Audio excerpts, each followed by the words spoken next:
Active voice आणि passive voice हे जे जाळं आहे ना, तर हे जाळं नेहमी विद्यार्थ्यांना आपल्या पंजात जखडून घेतं. आता परीक्षेमध्ये जर प्रश्न आला तुम्हाला, तर त्यामध्ये वर्ब कसं ओळखायचं, त्याचा टेन्स कसा चेंज करायचा आणि लवकरात लवकर उत्तर कसं सापडायचं, जर समजा त्यामध्ये स्पॉटिंग द एरर आलं किंवा बाकीच्या प्रकारचे प्रश्न आले, तर ऍक्टिव्ह आणि व्हॉइसचे प्रश्न 2 सेकंदात सोडायची ट्रिक या व्हिडिओमधून तुम्हाला मिळणार आहे. व्हिडिओमध्ये पुढे जायच्या अगोदर मी तुम्हाला सगळ्यात अगोदर ऍक्टिव्ह व्हॉइस आणि पॅसिव्ह व्हॉइस याची कन्सेप्ट समजून घेणं महत्त्वाचं आहे. कारण कन्सेप्ट जर समजली की ऍक्टिव्ह व्हॉइस आणि पॅसिव्ह व्हॉइस मध्ये असं काय आहे की ज्यामुळे याला एवढं वेटेज दिलेलं आहे, का ओव्हर रेटेड आहे, म्हणजे गरज नसताना भाग का विचारला जातो, आहे की आपल्याला जर कोणता पार्ट जर समजला की या पार्टची गरज कशामुळे आहे आणि काय आहे त्याची सिरियसनेस कळते आणि मग आपला गोल क्लिअर होतो की नाही आपल्याला एक्झाम क्रॅक करायची असेल तर यासाठी हे करावंच लागणार आहे. डोक्याचा हा ताण नाहीये. एकदा गोष्ट समजून घेतली ना की आपल्याला ही का उपयोगाची आहे, कारण फ्युचरमध्ये याचे उपयोग कुठे कुठे पडणार आहेत हे सगळं या व्हिडिओमध्ये पाहूया. तर आताचा हा जो व्हिडिओ आहे हा शांत चित्ताने पूर्ण पहा. सगळ्यात अगोदर समजून घेऊया ऍक्टिव्ह व्हॉइस म्हणजे काय. डायरेक्ट PYQला बाकीचे शिक्षक लोक काय की active voice passive voice definition सांगितली पोराव तुम्हाला अशा प्रकारचे प्रश्न येतात, म्हणजे हे नॉर्मल सरफेस लेवलचं शिकवणं झालं. कन्सेप्ट क्लिअर राहिली ना की तुम्हाला कसेही प्रश्न विचारले तरी ते तुम्हाला समजून येतील. म्हणजे जर तुम्हाला कन्सेप्ट क्लिअर असेल तर तुम्ही मराठीत उत्तर देऊ शकता, हिंदीत देऊ शकता, एक्सप्लेनेशन सुद्धा तुम्ही कोणत्याही भाषेत देऊ शकता. त्यामुळे कन्सेप्ट जे आहे ना तर ते मजबूत असायला पाहिजे. बघा आता ऍक्टिव्ह व्हॉइस म्हणजे काय. Active voice, in active voice the subject performs the action stated by the verb. वर्बनं जी ऍक्शन सांगितलेली आहे किंवा वर्ब जो ऍक्शन करतो ना तर ती कोणी केलेली असते, सब्जेक्टनं केलेली असते ना. आता सब्जेक्ट आणि नाउन हे दोन्ही एका सेंटेन्समध्ये असतात. सब्जेक्ट आणि नाउन यामध्ये काय डिफरन्स आहे हे देखील मी यावरती तुम्हाला अगोदरचा एक छोटासा व्हिडिओ बनवलेला आहे, यामध्ये सांगायला थोडंसं क्लिमझी होईल, तर तुम्ही तो व्हिडिओ पाहून घ्या. बेसिक कन्सेप्ट तुमच्या इथून जर कंप्लीट झाल्यानंतर तुम्हाला बाकीच्या सगळ्या गोष्टी समजतील, कारण वाक्यामध्ये सब्जेक्ट आणि नाउन पण असतो. सब्जेक्टने जे परफॉर्म केलेलं आहे ते ऍक्शन ते active voice. Example, active voice मध्ये सब्जेक्ट हा ऍक्शन करतो, ठीक आहे. म्हणजे सेंटेन्स नावाचा जर एखादा पिक्चर असेल एक्झाम्पल, तर त्यामध्ये जो कॅमेराचा जो फोकस असणार आहे ना तर तो कोणावर असतो, सब्जेक्टवर असतो. जसं की रोहनने काय म्हणता येईल, रोहनने प्रीतीला फूल दिले, ठीक आहे. Rohan gives a flower to Preeti, ठीक आहे.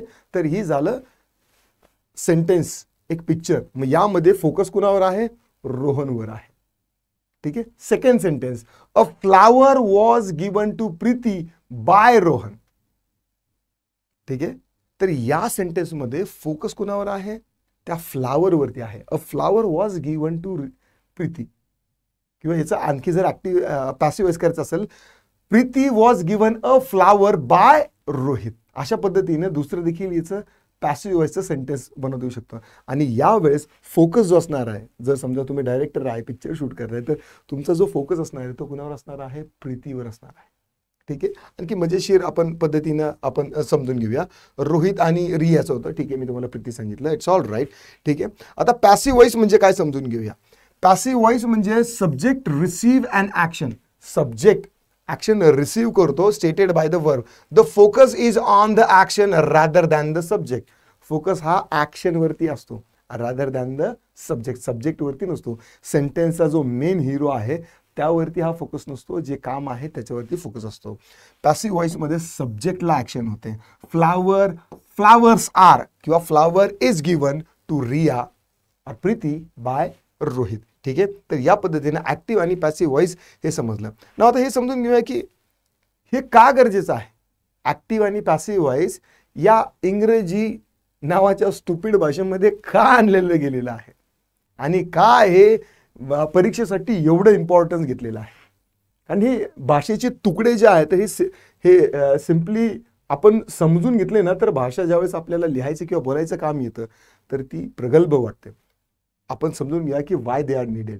जर हे समजलं तर तुमची अभ्यास करायची एनर्जी आतून वाढते, ठीक आहे. सगळ्यात अगोदर active voice is more often preferred in English because it's more direct, clear and easier to understand. आता ऍक्टिव्ह व्हॉइस जे आहे ना तर ते काय असतात, डायरेक्ट असतात. ऍक्टिव्ह व्हॉइसचे सेंटेन्सेस जे आहेत ना, तर ते डायरेक्ट असतात, क्लिअर असतात, समजायला देखील सोपे असतात. ठीक आहे. It usually makes a sentence more engaging and lively. Active व्हॉइसचे सेंटेन्सेस ना, त्याच्यात असा एक जीव असतो, एक लाईव्हलीपणा असतो, एक एनर्जी असते, कारण ते डायरेक्ट असतं, सिम्पल असतं, इझी टू अंडरस्टँड असतं. इनडायरेक्ट ओके, ऍक्टिव्ह व्हॉइस सोपं, क्लिअर आणि डायरेक्ट असतं.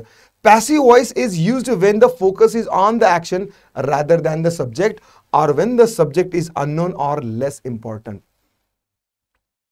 ज्यावेळेस एखादं काम आहे त्या कामावरती फोकस करायचा आहे, सरकारला ते काम कोणी केलं यावरती फोकस द्यायचा नसतो. सरकारी कामकाजामध्ये फोकस यावर असतं की हे काम कशा पद्धतीने सुरू झालं, कशा पद्धतीने चाललंय किंवा कशा पद्धतीने पूर्ण झालं. तर फोकस या ठिकाणी त्या कामावर असतो. म्हणून जास्तीत जास्त भाषा जी आहे तर ती कोणावर असते, पॅसिव्ह व्हॉइस आणि इनडायरेक्ट स्पीचमध्ये असते. इनडायरेक्ट स्पीच आणि पॅसिव्ह व्हॉइस हे दोघेही असे समांतर असतात. त्यांचा को रिलेशन आपण ज्यावेळेस या कन्सेप्ट ओव्हरव्ह्यू तुमचा क्लिअर होईल ना, तर त्यानंतर आपण या दोघांचाही आपण एक कंबाईन व्हिडिओ घेऊया. ठीक आहे. तर ज्यावेळेस सब्जेक्ट अननोन असतो, सब्जेक्टची काही म्हणजे एवढं काही तो फोकसला असायला नको पाहिजे किंवा तो इम्पॉर्टंट नसला, तर त्यावेळेस काय आहे की पॅसिव्ह व्हॉइस वापरला जातं. पॅसिव्ह व्हॉइस जिथे सब्जेक्ट महत्त्वाचा नाही तिथे वापरला जातो. Mistakes were made, for example mistakes were made. आता या ठिकाणी फोकस जो आहे तो कोणावर आहे, मिस्टेक्सवर आहे. कुणी केलं यावर आहे का, नाही. Amol sir made a mistake. ना या सेंटेन्समध्ये फोकस कुणावर आहे, माझ्यावर आहे. राईट. तर अशा पद्धतीने ऍक्टिव्ह व्हॉइस आणि पॅसिव्ह व्हॉइस जे आहे तर हे आपल्याला प्रोफेशनली वापरत येतं. ऍक्टिव्ह व्हॉइस कुठे वापरतात समजून घ्या, बार काही नाही. ऍक्टिव्ह व्हॉइस कुठे वापरतात, ऍक्टिव्ह व्हॉइस बहुतेक लेखनात वापरलं जातं. जे आपल्याला गद्य पद्य मराठी हिंदी इंग्लिशमध्ये जे शिक्षकांनी किंवा जे काय म्हणता येईल की मोठमोठे कवयित्री आहे, लेखक आहे आणि कादंबरी लिहिल्या, तर ती जी भाषा जी असते ना तर ती सरळ असते, नेमकी असते, संक्षिप्त असते आणि इझी टू अंडरस्टँडेबल असते ऍक्टिव्ह व्हॉइस. आता हे जे प्रामुख्यानं साहित्य लेखन, बातम्या, सूचना देणं आणि रोजच्या संभाषणात वापरलं जातं. ठीक आहे. बातम्यामध्ये बऱ्याचशा वेळेस ज्या बातम्या असतात तर त्यामध्ये ऍक्टिव्ह व्हॉइस वापरला जातो, पण जे रिटर्न असतं ना पेपर, न्यूजपेपर, त्यामध्ये पॅसिव्ह व्हॉइस असतो. आपण ते पुढे पाहणार आहोत. Example, teacher explains the topic clearly. Okay, समजा मी टीचर आहे आणि मी टॉपिक क्लिअरली एक्सप्लेन करतोय. हे कोणतं वाक्य झालं, सिंपल आपलं ऍक्टिव्ह व्हॉइसचं झालं की टीचर टॉपिक स्पष्ट करून सांगतात आणि टॉपिक हा स्पष्ट करून सांगितला गेला शिक्षकांद्वारे. Right. The topic was explained clearly by the teacher. हे झालं थोडंसं गुंतागुंतीचं आणि कॉम्प्लेक्स सेंटेन्स असतं. आपण पुढे पाहूया. आता पॅसिव्ह व्हॉइस कुठे वापरला जातो, पॅसिव्ह व्हॉइस तेव्हा वापरला जातो जेव्हा ऍक्शनवर लक्ष असतं, ऍक्शन करणारा व्यक्ती माहीत नसतो किंवा महत्वाचा नसतो. आता ते आपण पाहिलं. पॅसिव्ह व्हॉइस सामान्यतः फॉर्मल आणि सायंटिफिक लेखनात वापरला जातो. फॉर्मल आणि इनफॉर्मल असे दोन प्रकार आहेत. फॉर्मल म्हणजे काय की तुम्ही मित्रासोबत बोलता की बाबा तुझं नाव काय रे, हा माझं नाव हे आहे आणि कुठं राहतो तू, इकडे तिकडे राहतो. राईट. पण ज्या वेळेस आपण इंटरव्ह्यू मध्ये बोलतो ना तर ते फॉर्मल बोलणं असतं. राईट. इंटरव्ह्यू मध्ये आपण जे बोलतो तिथं अरे यार, हो रे, ठीक आहे, बघतो, या प्रकारचे शब्द आपण वापरत नाही, कारण तिथं आपल्याला फॉर्मल बोलावं लागतं.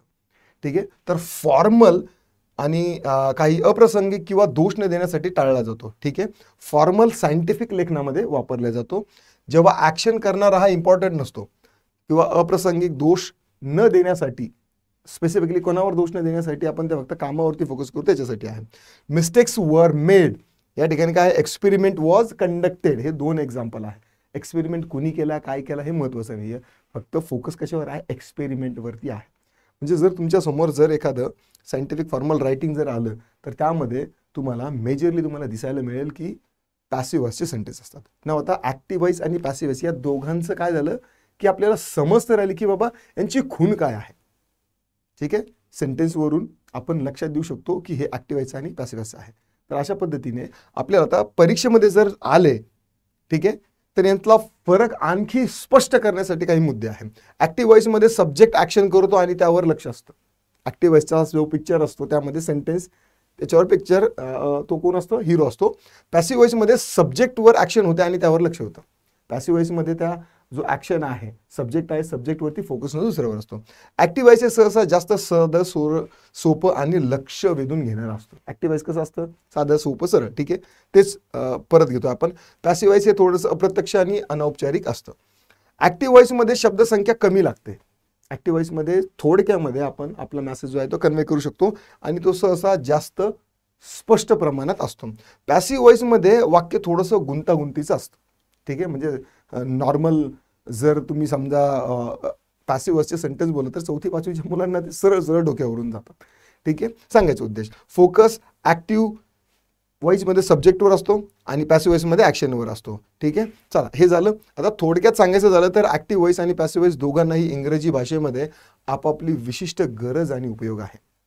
उद्या जर तुम्ही समजा प्रशासकीय अधिकारी झालात, तुम्हाला काही फॉर्मल नोट्स लिहायच्या आहेत, काही कॉन्ट्रॅक्टर आहे, काही कंपन्या आहेत किंवा काही तुम्हाला न्यायालयीन कामासाठी तुम्हाला तुमच्या डिपार्टमेंटच्या थ्रू काम करावं लागतं आहे, तर त्यावेळेस तुम्हाला पॅसिव्ह व्हॉइस आणि इनडायरेक्ट स्पीचमध्ये लिखाण किंवा ते फॉर्मल रायटिंग आहे तर ती असायला पाहिजे. कारण तिथे तुम्ही बोलून गोष्टी सादर नाही करू शकत. तुमच्या लिखाणातून तुम्हाला लिखित स्वरूपातील माहिती जी आहे तर ती कन्वे करावं लागते. किंवा तुमच्या ज्युनियर्सला तुम्हाला जर काही आदेश द्यायचे असेल की हां, आज हे एवढं एवढं काम आहे आणि हे कशा पद्धतीने केलं गेलं पाहिजे, काय केलं पाहिजे, तर यासाठी तुम्हाला पॅसिव्ह व्हॉइस आणि इनडायरेक्ट स्पीच या 2 महत्त्वाच्या गोष्टी आहे. आणि या दोन्ही गोष्टीवर तुम्हाला 100% भारतातली तुम्ही कुठलीही एक्झाम द्या, मी महाराष्ट्रातली नाही भारतातली सांगतोय, TCS, IBPS, MPSC असेल, UPSC असेल, SSC, रेल्वे बोर्ड, कुठलीही परीक्षा द्या तुम्ही, त्यामध्ये ऍक्टिव्ह व्हॉइस आणि पॅसिव्ह व्हॉइसवरती 100% तुम्हाला प्रश्न विचारले जातात.